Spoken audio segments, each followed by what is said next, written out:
Oops, matita na naman ang Pasko, madaliun sana. Musmari na kamo, mag-iribahan naman kita. Pero halat mo na, bago ta punan ang gabos, magpasalamat muna kita sa satong mahal na Diyos. Panahon na naman pagkakambag, tinarao taon, patawadon mo naman daaso may lagibo sa imong kasalan.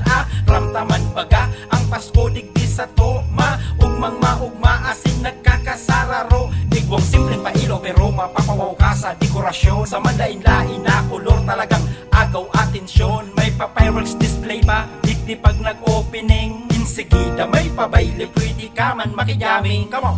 Arugaan ang Pasko, digdi sa sato. Sa barangay Kubusan na iyan, magkaugmahon lalo na kumbiriyo.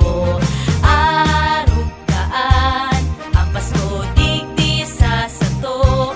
Ano mang problemang pig-agihan, nababawasan ang pagkamundo. Maliwanagon ang plaza ta, magayunon tambayan. Magayunon pa ang liwanag kang tinampo sa may hampangan. Takadakol na bumbilya, buda mga Christmas light. Tatakod ang barangay hall, ermita sa pag-imat-imat. Nagkikintabang sa gayon, garuman sana mga bitoon. Takasiram, pagilingon, talagang makaugmahon ang Pasko sa barangay Kubo. Dai mapahod dyan kung may simbang panggi sa sentro, digdi may simbang panggiman sa pag-abot. Kang Disyembre 24, maribok, mga ribok ang pakawag sa kaakian kan lambang purok. May paparti man mga senior para padyak mga tanod. Arog kaan ang Pasko sa barangay ta, dai mapadaog.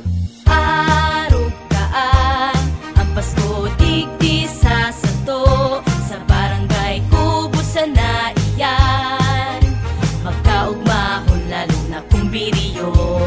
Arugaan ang Pasko, digdi sa sato.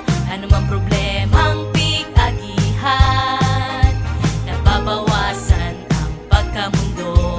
Maski may pagbalo na uminagi sa to, gura numan kasakit, ang Pasko sa barangay Kubo sa to nagpangirit. Arugaan ang Pasko, digdi sa sato. Sa barangay Kubusan na iyan, magkaugmahon lalo na kumbiriyo.